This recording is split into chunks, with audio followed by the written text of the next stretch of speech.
Assalamualaikum warahmatullahi wabarakatuh. Halo Sobat Menara, selamat datang di podcast Pengadilan Agama Kudus.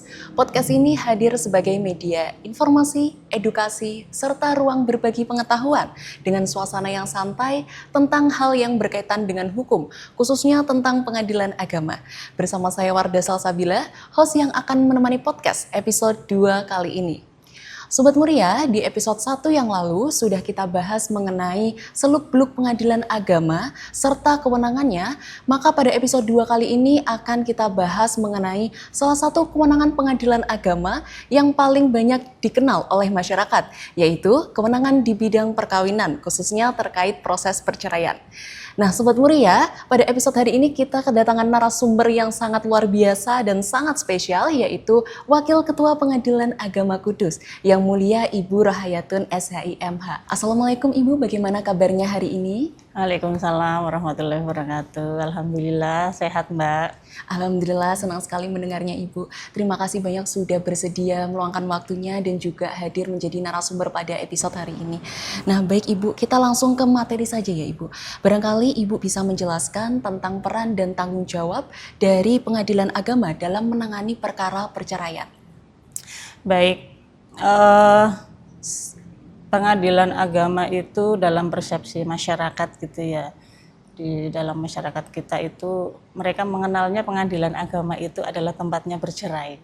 Sementara dalam pasal 49 Undang-Undang Nomor 789 dengan perubahan kedua Undang-Undang Nomor 3 Tahun 2006 itu disebutkan bahwasannya kewenangan absolut PA Kudus atau secara umum pengadilan agama di seluruh Indonesia itu salah satunya tentang perkawinan. Nah, dalam perkawinan sendiri itu di dalam pasal tersebut disebutkan ada 22 item. Dari 22 item itu ada di poin 8 dan 9 di situ disebutkan terkait dengan perceraian. Perceraian karena talak dan juga gugatan perceraian.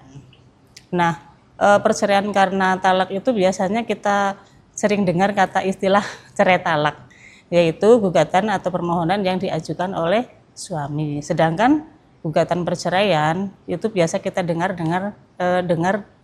istilah cerai gugat, yaitu yang diinisiasi oleh istri. Baik, terima kasih Ibu. Berarti salah satu penyebab putusnya perkawinan itu adalah perceraian. Nah, berikutnya, apakah perceraian itu hanya bisa dilakukan di pengadilan saja, Bu? Atau mungkin cukup kesepakatan antara suami dan istri itu sudah bisa dikatakan telah terjadi perceraian? Baik, jadi berdasarkan Undang-Undang Nomor 1 Tahun 1974 dan juga Kompilasi Hukum Islam, di situ disebutkan bahwasannya perceraian hanya dapat dilakukan di depan sidang setelah pengadilan tidak berhasil mendamaikan kedua belah pihak. Jadi memang perceraian sebagaimana disebutkan dalam undang-undang tadi memang harus di depan sidang. Nah, kemudian terjadinya perceraian itu dibuktikan dengan adanya akta cerai. Jadi ketika perceraian itu dilakukan di luar persidangan itu tidak bisa dikatakan sebagai cerai. Jadi cerai itu ya di depan sidang, kemudian buktinya dengan akta cerai.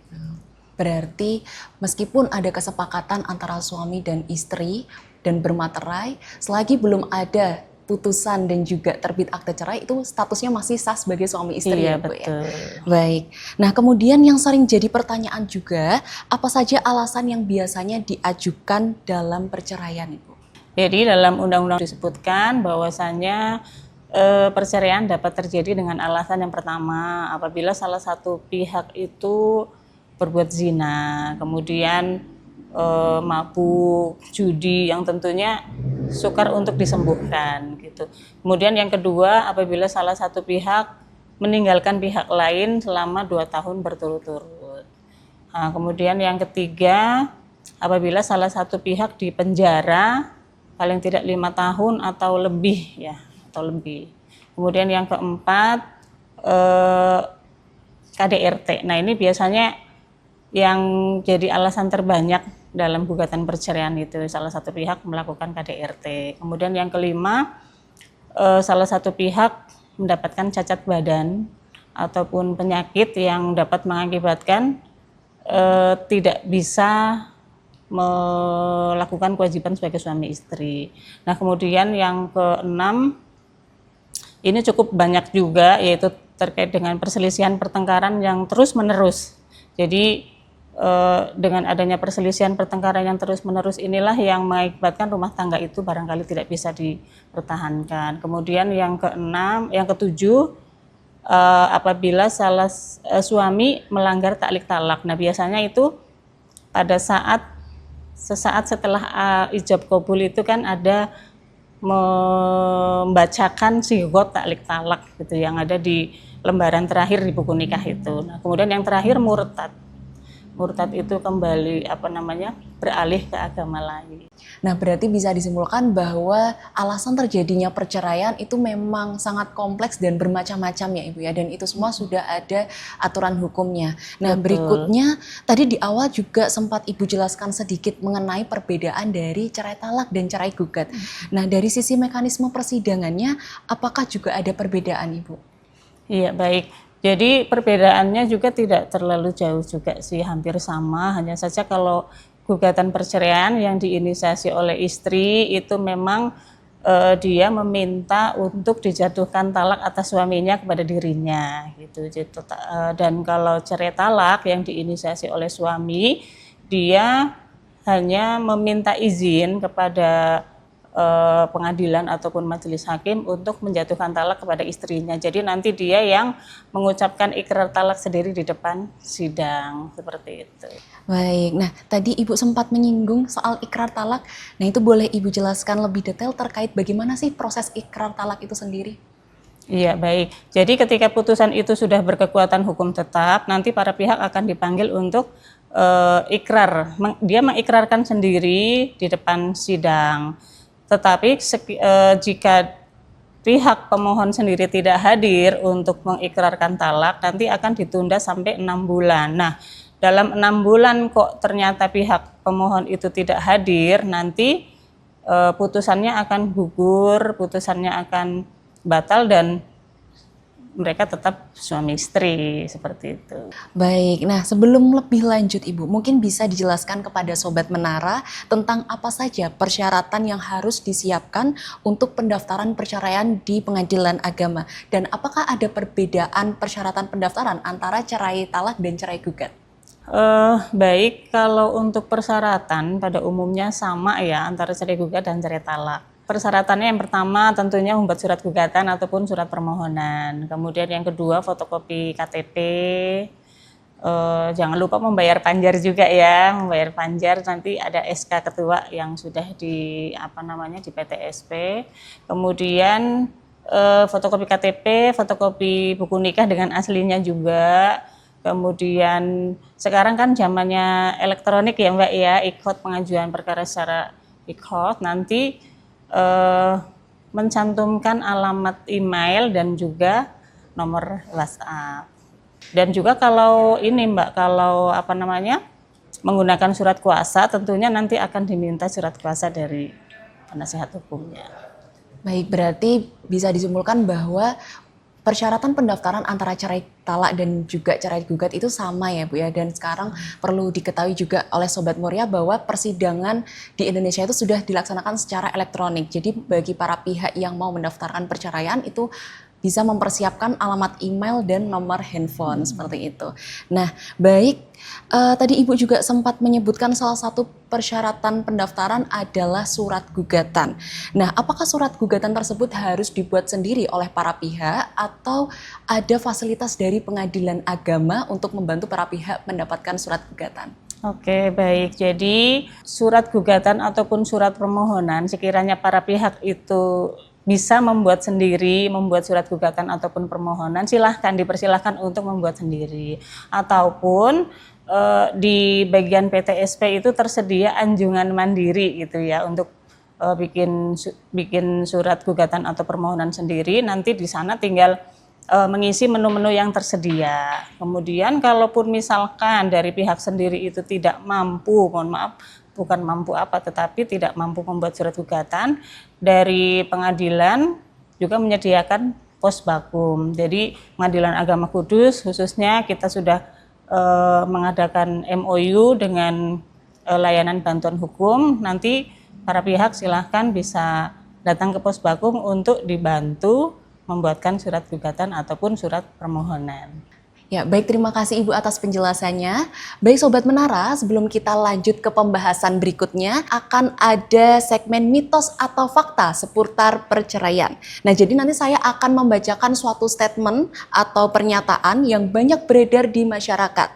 Kemudian statement tersebut akan dijawab mitos atau fakta oleh Ibu Wakil Pengadilan Agama Kudus. Langsung saja ke statement yang pertama. Suami istri yang sudah berpisah lama, misalnya lebih dari 10 tahun, otomatis dianggap sudah cerai. Mitos atau fakta, Ibu? Nah, itu mitos, Mbak. Jadi seperti yang sudah saya sampaikan di awal, bahwasannya perceraian hanya dapat dilakukan di depan sidang pengadilan. Meskipun para pihak tersebut sudah berpisah sekian lama, tetapi kalau tidak pernah ada persidangan, jadi dianggap dia belum bercerai, seperti itu. Baik, terima kasih Ibu. Lanjut ke statement yang kedua, proses perceraian tidak bisa lanjut kalau pihak lawan tidak datang. Mitos atau fakta, Ibu?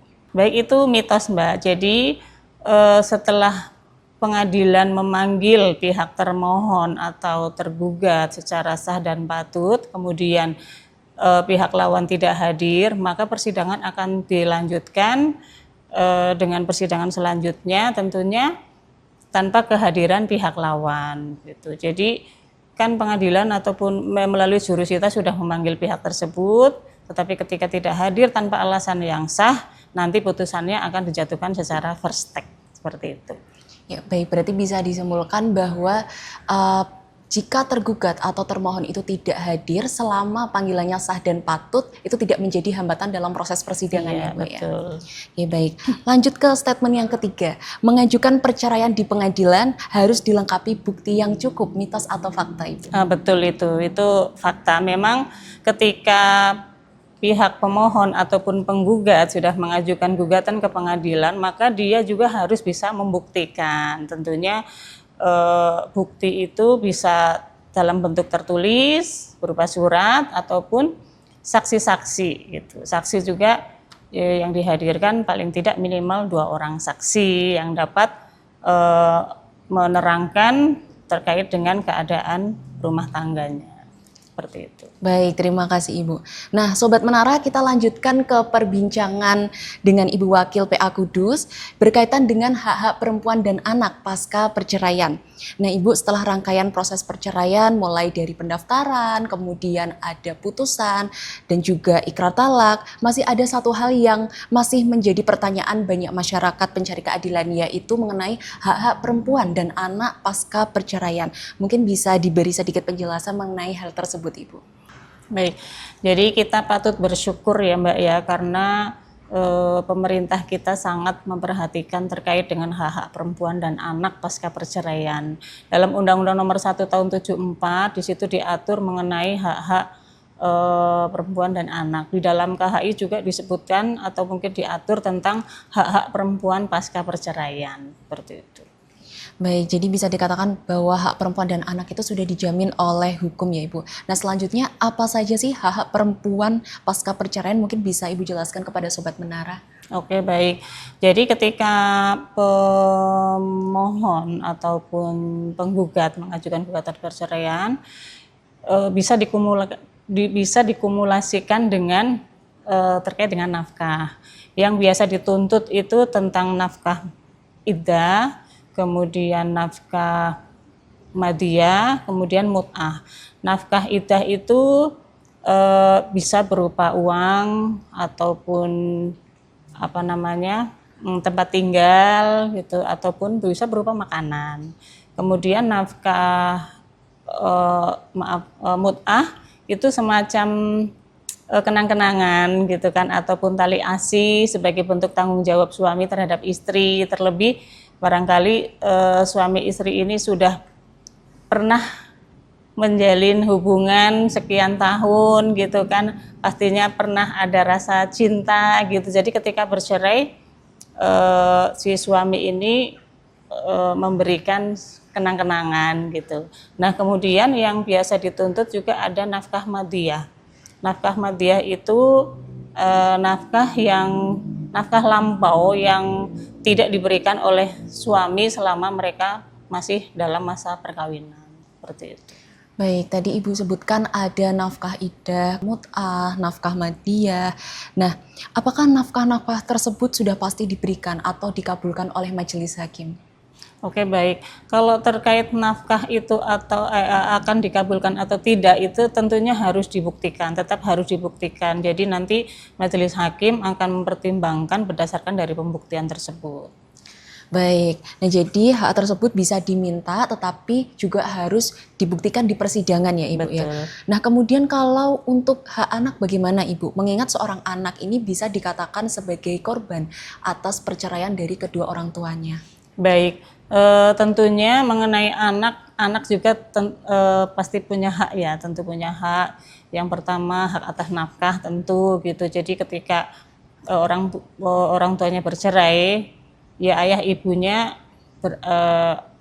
tetap harus menafkahi anak tersebut. Kemudian yang kedua, pengasuhan. Terkait dengan pengasuhan, secara undang-undang anak di bawah 12 tahun itu dalam asuhan ibunya. Tetapi sekiranya memang ternyata si ibu tidak mampu untuk merawat, bisa dialihkan ke ayahnya. Kemudian yang ketiga, hak untuk bertemu dengan orang tuanya. Misalkan si anak ini berada dalam asuhan ibu, maka si ibu juga tidak bisa gitu, tidak boleh melarang ayahnya untuk bertemu dengan anak tersebut. Kemudian hak atas pendidikan dan kesehatan. Nah, ini terkait dengan pendidikan dan kesehatan tentunya meskipun ini kewajiban ayah, tetapi yang namanya orang tua itu kan tetap berkewajiban untuk menafkahi anak. Jadi terkait dengan pendidikan dan kesehatan tentunya menjadi tanggung jawab kedua orang tua. Kemudian yang kelima hak atas waris gitu ya. Jadi anak ini berhak untuk mewarisi dari orang tuanya. Baik, jadi anak itu harus tetap mendapatkan semua haknya dari kedua orang tuanya dan secara garis besar perceraian itu tidak memutus hubungan antara orang tua dan anak Iya, ya Ibu, tidak ya? ada namanya mantan anak kan Betul, Mbak ya. iya. Ya, baik Sobat Muria, memasuki segmen terakhir kita akan ada sesi mitos atau fakta lagi. Nanti saya akan membacakan suatu statement, kemudian nanti akan dijawab oleh Ibu Wakil Ketua Pengadilan Agama Kudus. Statement yang pertama adalah hak asuh anak pasti jatuh ke ibu ketika terjadi perceraian. Mitos atau fakta Ibu? Nah, itu mitos Mbak. Jadi meskipun secara undang-undang gitu pengasuhan anak di bawah umur 12 tahun itu jatuh ke ibu, tetapi tentunya masih akan memerlukan pembuktian. Nah, dalam pembuktian itu juga nantinya akan dipertimbangkan terkait dengan kepentingan terbaik anak, kemudian yang kedua kemampuan masing-masing dari orang tua, kemudian yang ketiga sikap dan perilaku orang tua tersebut, kemudian yang terakhir terkait dengan lingkungan tempat tinggal anak tersebut. Baik, jadi memang untuk hak asuh seorang anak itu tidak otomatis langsung jatuh ke ibunya. Iya, betul. Majelis hakim tetap memperhatikan pertimbangan yang terbaik untuk anak. Iya. Ya, lanjut ke statement yang kedua. Jika perempuan yang mengajukan cerai, maka dia tidak akan mendapatkan haknya. Mitos atau fakta, Ibu? Mitos. Jadi terkait dengan nafkah itu bisa saja diminta, tetapi ya itu memang dia harus bisa membuktikan. Sekiranya dia bisa membuktikan, tentunya nanti majelis hakim juga akan mempertimbangkan berdasarkan alat-alat bukti yang diajukan tersebut. Baik, terima kasih. Lalu lanjut ke statement yang ketiga. Kalau tidak ada putusan nafkah anak di pengadilan, berarti tidak wajib memberikan nafkah anak. Mitos atau fakta, Bu? Mitos. Karena yang namanya nafkah itu tetap melekat ya. Artinya si orang tua itu tetap wajib memberikan nafkah terhadap anak, meskipun tidak tercantum dalam putusan. Jadi